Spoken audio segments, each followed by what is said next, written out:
अस्सलामुअलैकुम वरहमतुल्लाहि वबरकातुहू। Session B basic वालों के लिए क्वेश्चन नंबर 29 ध्यान देंगे। ये प्रोबेबिलिटी का सवाल है और आसान है, कोई मुश्किल नहीं है, आपको थोड़ा ध्यान देना है। सवाल पढ़ रहा हूँ मैं, आप देखेंगे। इन ए pocket containing 500 screw, there are 80 defective screw. A screw is selected at random from the box. Find the probability that the selected screw is non-defective. सवाल का मतलब समझ लो पहले बच्चों। सवाल का मतलब ये दिया है कि एक पैकेट है, उस पैकेट के अंदर 500 स्क्रू हैं। कितने? 500।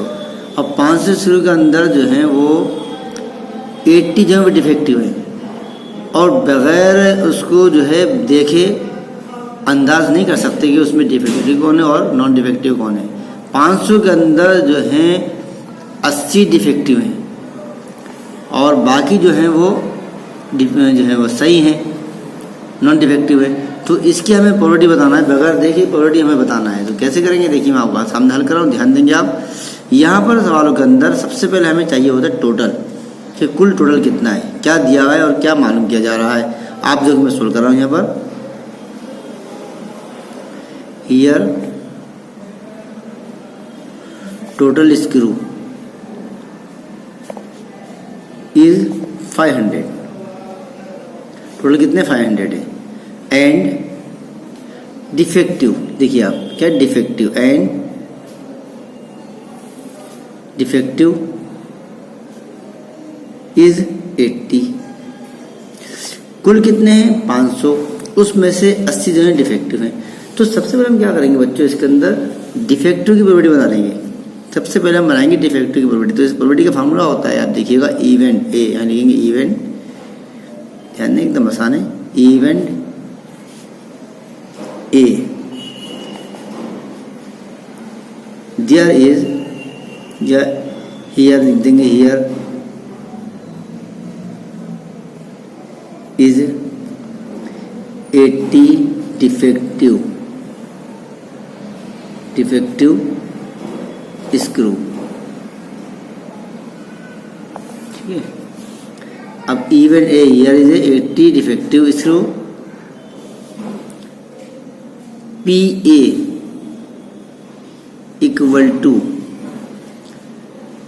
एम अपान एन, ये इसका फॉर्मूला है। P A equal to M upon N. यहाँ पर पी ए आपको ऐसे लिखना है बच्चों, और एम जो होगा वो इसका होगा डिफेक्टिव। हम डिफेक्टिव बना रहे हैं, इवेंट डिफेक्टिव बना रहे हैं हम, तो ये जाएगा 80, और एन मतलब टोटल। टोटल कितना है? 500 है। पी ए ऐसे लिखिएगा आप, इक्वल टू, इसको डिवाइड कर दो, 0 से 0 कट गया, इकाई पे 8, इकाई पे 0, 2 से काट दो। अब 2 2 द 4, 2 5 द 10, और 2 4 द 8, ये आपका आ गया 4/25, ये आपका पी ए आया। अब आप देखिएगा, लेकिन इसमें क्या कह रहा है, ये निकल के आया है इसके अंदर डिफेक्टिव का, 80 डिफेक्टिव है ना। लेकिन सवाल में कह रहा है find the probability that the selected screw is non defective. हमें बताना है नॉन डिफेक्टिव। ये जो हमने निकाला है ये निकल के आया है डिफेक्टिव का, लेकिन पूछ क्या रहा है वो नॉन डिफेक्टिव। तो आप देखिएगा, मैं आपको बता दें कि ये कॉम्प्लीमेंट्री है, इससे बोलते हैं कॉम्प्लीमेंट्री, यानी दिया है डिफेक्टिव का, पूछ रहा है नॉन डिफेक्टिव, तो ये ऑपोजिट है, कॉम्प्लीमेंट्री है। तो कॉम्प्लीमेंट्री का फॉर्मूला होता है इसका P A plus P A dash equal to 1, ये कॉम्प्लीमेंट्री का फॉर्मूला होता है। याद रखिएगा आप, P A plus P A dash equal to 1, इसलिए कि प्रोबेबिलिटी जो होती है वो 0 और 1 के बीच में चलती है, और 0 1 का मतलब ये, तो 0 हम नहीं निकाल सकते, इसलिए 1 से लेते हैं। P A plus P A dash equal to 1, ये कॉम्प्लीमेंट्री का होता है। यानी दिया हुआ कुछ हो, मालूम कुछ कराओ। इसके अंदर देखिएगा आप, दिया हुआ है डिफेक्टिव 80 डिफेक्टिव स्क्रू है, लेकिन पूछ रहा है कि जो डिफेक्टिव नहीं है उसकी प्रोबेबिलिटी बताओ। 500 में से 80 डिफेक्टिव है, खराब है, लेकिन जो सही है प्रोबेबिलिटी उनकी पूछ रहा है। तो आप देखिएगा, इसका फार्मूला आप ये याद रखिएगा। अब इस फार्मूले को हम चेंज कर सकते हैं। हमने पी ए फाइंड कर लिया, तो हम यहाँ क्या करेंगे, पी हमारा फाइन हो गया, हमें निकालना है पी ए डैश। तो यहाँ लिखेंगे P A dash equal to 1, इसको ले आएंगे माइनस का पी ए, माइनस का P A, P A dash निकालना है, 1 माइनस का पी ए। यहाँ पर बच्चों पी ए डैश आपको फाइन करना है, इसलिए कॉम्प्लीमेंट्री है, इक्वल टू 1/3 को माइनस पी ए आपका है 4/25। यहाँ पर हम पी ए ऐसे लिखेंगे, पी ए डैश जी का फाइन करना है, इक्वल टू यहाँ 25 है, ये क्रॉस मल्टीप्लाई कर देंगे, 25 अंदर 25 माइनस का 4/25, फिर पी ए डैश ऐसे लिखिएगा, इक्वल टू 25 माइनस का 4, ये हो जाएगा 21/25। ये इसका आंसर हो गया। ठीक है बेटा। अगला सवाल देखेंगे बच्चों, obtain a quadratic polynomial for which the sum and the product of the zeros are -3 and 2 respectively. सवाल का मतलब क्या है कि हमें एक ऐसी क्वाड्रेटिक पॉलिनोमियल्स बताना है कि जिसको जोड़ने पर, जो जोड़ने के और मल्टीप्लाई करने के जीरोज हैं वो -3 और 2 हों, यानी जिसका जो जोड़ने के और मल्टीप्लाई के जो जीरोज हैं वो -3 और 2 हों। देखिएगा आप, इसमें हमें फार्मूले की जरूरत पड़ेगी बच्चों। यहाँ लिखेंगे sum of the zeros alpha plus beta equal to -b/, ये इसका फार्मूला है। अब सम ऑफ द जीरोज के लिए हम पहला जीरो ले लेंगे और प्रोडक्ट ऑफ द जीरोज के लिए हम दूसरा जीरो ले लेंगे। 2 जीरो दिए हुए ना, पहला -3 और दूसरा 2, तो sum of the zero alpha plus beta -b/, equal to -3। अब आप देखिएगा, यहाँ हमने लिखा -b/, इक्वल टू -3। यहाँ पर माइनस से माइनस कैंसिल हो गया। अब जो बचा है उसको हम लिख देंगे। हमारे पास बचा है b/a इक्वल टू 3। ठीक है बेटा। अब इसमें हम क्या करेंगे, यहाँ /1 कर लेंगे। ठीक है। अब इसके बाद हमें क्या करना होगा, कोपोनेंट और डिविडेंड का रूल्स लगाएंगे। कोपोनेंट और डिविडेंड का रूल्स लगाएंगे तो यहाँ b ऐसे लिखेंगे, /3 इसके नीचे आ जाएगा, इक्वल टू a ऊपर जाएगा, नीचे आ जाएगा 1। देखिएगा b/a इक्वल टू a/1, इस तरह चलते हैं, b/3 इक्वल टू a/1। ठीक है। उसके बाद इक्वल टू कर देंगे k, और k के जरिए दोनों की वैल्यू निकालेंगे। इस k के ऊपर दोनों की b और a की वैल्यू k पे रखने के बाद निकाल लेंगे। मैं आपको समझा रहा हूँ। b/3 इक्वल टू k/1 करने के बाद क्रॉस मल्टीप्लाई करेंगे, b1 b equal to 3k, ये मिल गया हमें b, और a इक्वल टू k हमें दिख ही रहा है। देखिए आप, a equal to k, a बराबर आ गया आपका k, तो b 3k a k मिल गया। अभी बाकी है इसका प्रोडक्ट ऑफ द जीरोस। तो यहाँ लिखेंगे अब हम प्रोडक्ट ऑफ द जीरोस, ये आपका होगा alpha beta, alpha into beta equal to c/a। ठीक है। तो यहाँ लिखेंगे हम c/a। अब आप देखिएगा c/a इक्वल टू दूसरा जीरो क्या दिया है, इसमें 2 दिया हुआ है, तो c/a इक्वल टू हो जाएगा 2।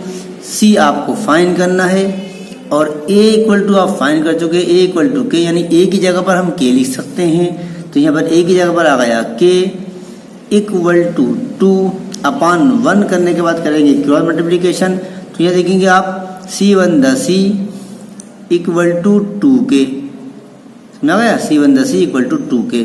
तो यहाँ हमें c भी मिल गया और a और b मिल गया। अब यहाँ से एक आती है कंपेयरिंग इक्वेशन, इससे हम कहते हैं ax² plus bx plus c equal to 0। ये है कंपेयरिंग इक्वेशन। अब आपको कुछ नहीं करना है, सवाल एकदम आसान हो चुका है, कोई मुश्किल नहीं है। यहाँ पर हमें अब a, b और c की वैल्यू पुट करना है। जो वैल्यू हमने निकाली है वो वैल्यू लगा देंगे। देखिए a हमें क्या मिला था, a इक्वल टू k, यहाँ आ जाएगा k x का स्क्वायर प्लस b की वैल्यू लगाइएगा, b आपका है 3k, तो यहाँ आ जाएगा 3kx प्लस c आपका है 2k इक्वल टू 0। अब आप देखिएगा इसमें कुछ कॉमन है, तो यहाँ पर देखिए k तीनों स्टेप में आ गया, इसमें k कॉमन निकाल दीजिएगा, अंदर बचेगा s का square plus 3x plus 2 equal to 0। तो ये जो आपका हो गया, ये आपकी जो इक्वेशन है क्वाड्रेटिक इक्वेशन, ये लाएगी एक्स का स्क्वायर प्लस 3x प्लस का 2। इस तरह से हमने इसको लिखे बेटा, आसान है, कोई मुश्किल नहीं है, आप थोड़ा कोशिश कीजिएगा इंशाल्लाह। अगला क्वेश्चन देखेंगे, question number 31। Find the zeros of the quadratic polynomials x square plus 7x plus 10 and verify the relation between the zeros and the coefficients। देखिएगा, सबसे पहले जो यहाँ पर क्वाड्रेटिक इक्वेशन दी हुई है वो है हमारी x का स्क्वायर प्लस 7x और प्लस 10। तो सबसे पहले इक्वल टू 0। तो सबसे पहले तो बच्चों हम इसके जीरोस फाइंड कर लेंगे, जो हमारी इक्वेशन आई है ना, हम इसकी जीरोस फाइंड करेंगे और जीरो निकालने के बाद फिर हमें उसका रिलेशन बिटवीन बताना है, यानी हमें इसका सम और प्रोडक्ट बताना होगा। देखिएगा आप, सबसे पहले हम इसके फैक्टर करेंगे। तो हमें करना क्या है, ये से कहते हैं फर्स्ट टर्म, ये मिडिल टर्म, ये लास्ट टर्म।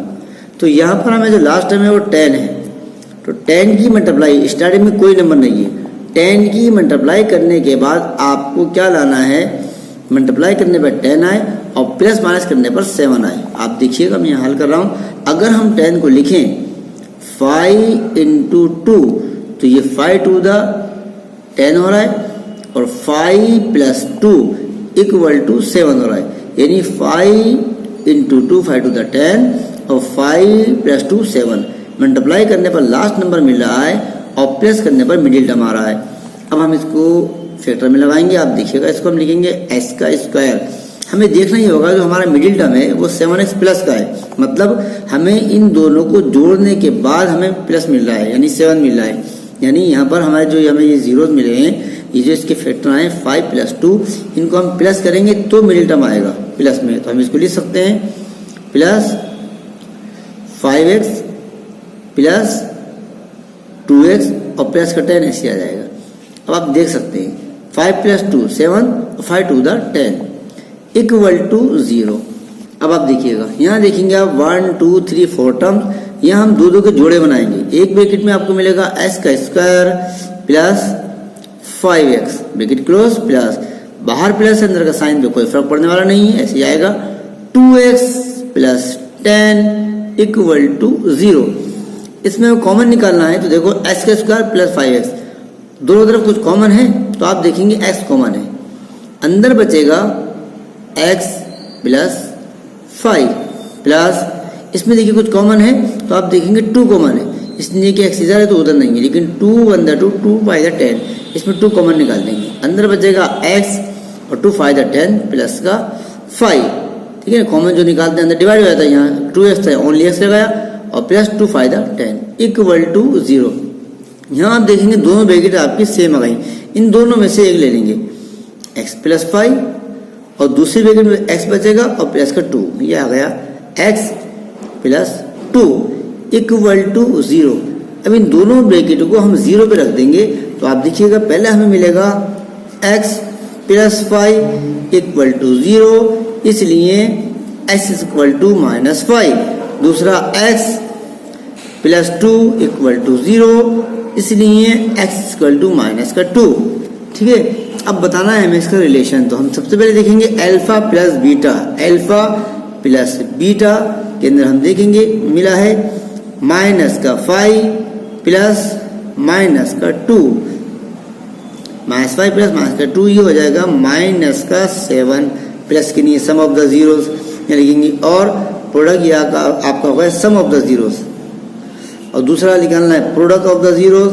प्रोडक्ट में आप देखेंगे अल्फा इंटू बीटा, तो अल्फा बीटा में हम जाएंगे तो हम लिखेंगे माइनस का 5 इंटू माइनस का 2, 5 टू द 10, ये आपका हो गया प्रोडक्ट। इसलिए 5 to the 10 minus minus plus, 2 time minus plus हो जाता है। मल्टीप्लाई के अंदर हमने आपको बताया है कि 2 टाइम माइनस प्लस हो जाता है, यानी आप देख लीजिएगा कि माइनस 5 प्लस माइनस 2 माइनस 7 और माइनस 5 इंटू माइनस 2 10, इस तरह से हमारे ये क्लियर होगा, ठीक है बेटा, हम कर सकते हैं, कोई मुश्किल नहीं।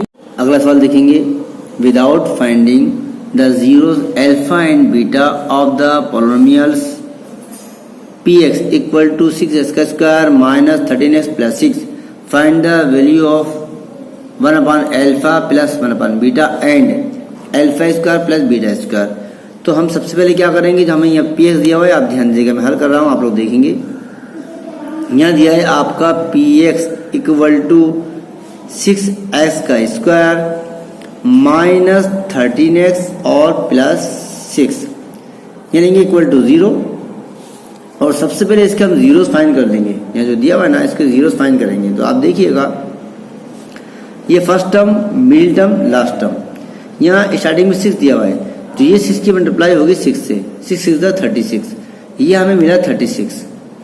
अब आपको 36 के फैक्टर करने के बाद लाना है 13, और मल्टीप्लाई करने पर 36 आए और प्लस माइनस करने पर 13 आए। तो आप देखिएगा, हम इसको लिख सकते हैं 9 into 4, 9 for the 36 and 9 plus 4 equal to 13। ये मैंने अभी आपको बताया, यानी यहाँ पर मल्टीप्लाई करने पर 9 for the 36 मिल रहा है और प्लस करने पर 13 मिल रहा है। मतलब ये हुआ कि प्लस करने पर -13 मिडिल टर्म और मल्टीप्लाई करने पर लास्ट टर्म 36। अब एडजस्ट करना है माइनस के लिए। अब पहले ये देखेंगे हम कि जो मिडिल टर्म आ रहा है, वो जो आपके जीरोज आए 9 और 4, इनको जोड़ने के बाद 13 आ रहा है, लेकिन माइनस का आ रहा है। तो मतलब ये होगा कि दोनों नंबरों को आपको माइनस में रखना होगा, इसलिए कि माइनस माइनस प्लस हो जाता है और साइन माइनस का आता है। अब आप देखिएगा, यहाँ लिखेंगे 6x का square minus 9x minus 4x और plus 6 equal to 0। Minus 9x minus 4x minus 13x और 9 for the 36। ठीक है, अब यहाँ आप देखेंगे 1 2 3 4 टर्म्स हो गया। एक ब्रैकेट में अलग अलग कर देंगे, इसको हम दो ब्रैकेट के जोड़े बना लेंगे। 6x का स्क्वायर माइनस का 9x एक ब्रैकेट में आएगा, माइनस दूसरी ब्रैकेट में आपको मिलेगा 4x और माइनस 6 इक्वल टू 0। क्यों? इसलिए कि जब बाहर माइनस अंदर का साइन चेंज हो जाता है, आपको हम समझा चुके हैं। अब इसके बाद आपको कॉमन निकालना है। तो आप देखिएगा, आपका जो डिजिट है 6 और 9, इन दोनों में जो कॉमन है वो है 3। तो एक तो 3 कॉमन है और दोनों तरफ x है, x कॉमन आएगा। ठीक है, अंदर बचेगा आपका 3 to the 2x minus 3 3 the 9। ठीक है ना, माइनस कॉमन निकालते हैं। आप देखिएगा, ये 6x है तो 6 और 9 के अंदर 3 का डबल आता है, 3 कॉमन आ गया। x का स्क्वायर x कॉमन आ गया। 3 to the 6 2x minus 3 3 9 3 minus, इसमें आप देखेंगे 2 कॉमन है, ओनली 2 कॉमन है। अंदर बचेगा 2x minus 2 3 the 6 3 equal to 0। यहाँ पर दोनों ब्रैकेट सेम आ गए, दोनों में से एक ले लेंगे। 2x माइनस 3 एक ब्रैकेट में, दूसरी ब्रैकेट में आएगा 3x माइनस 2 इक्वल टू 0। यहाँ पर दोनों को 0 पे रखने के बाद x की वैल्यू फाइंड करेंगे। पहले आप देखेंगे 2x minus 3 equal to 0, 2x equal to 3, इसलिए x इक्वल टू 3/2। ये पहले 0 है, दूसरा हम देखेंगे। तो आप देखिएगा, यहाँ मैंने लिखा 3x माइनस 2 इक्वल टू 0, इसलिए 3x equal to 2, x equal to 2/3। समझ में आ रहा है आपको बेटा? तो यहाँ से हमें दोनों x मिल गए, यानी एक को देंगे अल्फा, एक को देंगे हम बीटा। अब आप देखिएगा, फर्स्ट को देंगे हम अल्फा इक्वल टू आपका आया है 2/3 और बीटा इक्वल टू आया है आपका, अल्फा आया है 3/2 और बीटा आया है हमारा 2/3। अब फाइन हमें ये करना है इसके अंदर। आप देखिएगा सवाल में क्या दिया है, फाइन करना है इसमें हमें अल्फा स्क्वायर और 1/अल्फा प्लस 1/बीटा। इसमें हमें जो फाइन करना है, देखिए आप सवाल में दिया है 1/अल्फा प्लस 1/बीटा। तो हम यहाँ फाइन करेंगे, मैं यहाँ लिख रहा हूँ 1/अल्फा प्लस 1/बीटा। 1 ऐसे लिखिएगा आप। अल्फा आपका क्या आया है बेटा 3/2, यहाँ लिख देंगे हम 3/2 प्लस 1 ऐसे लिखिएगा। बीटा आपका आया है बेटा 2/3, यहाँ लिख देंगे हम 2/3। ठीक है बेटा, अब हम यहाँ से आगे बढ़ेंगे। ये हमारा हो गया, यहाँ हम 1 ऐसे लिखेंगे, 1/3 है ना, तो यहाँ हम लिखेंगे 1 इसे लिखने के बाद ये ऊपर आ जाएगा 1/, 2 इंटू 3 प्लस 1/2 इंटू 3, ठीक है, 1/6 प्लस 1/6, ये भी ऐसी हो जाएगा। आप समझा रहे हो, देखिए आप 1 2 3 6 और 2 6 इक्वल टू, यहाँ हम देखेंगे 1 plus 1/6 equal to 2/6 equal to 1/3, ना है ना बेटा, 2 1 2 2 3 6, ये आपका आ गया 1/α प्लस 1/β। दूसरा दिया है इसके अंदर, दूसरा इसमें हमें फाइंड करना है, दिया है बच्चों alpha square plus beta square, यानी alpha square plus beta square. तो आप देखिएगा अल्फा हमारा क्या आया है, अल्फा आया है आपका 3/2, यहाँ लिखेंगे हम 3/2 का होल स्क्वायर प्लस बीटा आपका है 2/3, इसका अपोजिट है 2/3 का होल स्क्वायर, ठीक है, इक्वल टू, ये हो जाएगा 3 से 9 और 2 2 4 प्लस ये 2 2 4 और 3 से 9, ठीक है। अब यहाँ हम इसका एलसीएम निकाल देंगे, 4 और 9 का एलसीएम आएगा 36, ठीक है, 4 9 36 9 9 81 प्लस 9 4 36 4 4 16, दोनों को प्लस कर देंगे तो 6 प्लस 1 7 1 8 9 और ये 36, ठीक है ना बेटा। इस तरह से हमने इसको क्लियर किया, बराबर है बेटा। इस तरह से हमारे ये दोनों आंसर आ गए, इसको हम हल कर सकते हैं, कोई मुश्किल नहीं, थोड़ा ट्राई कीजिएगा आप, ठीक है।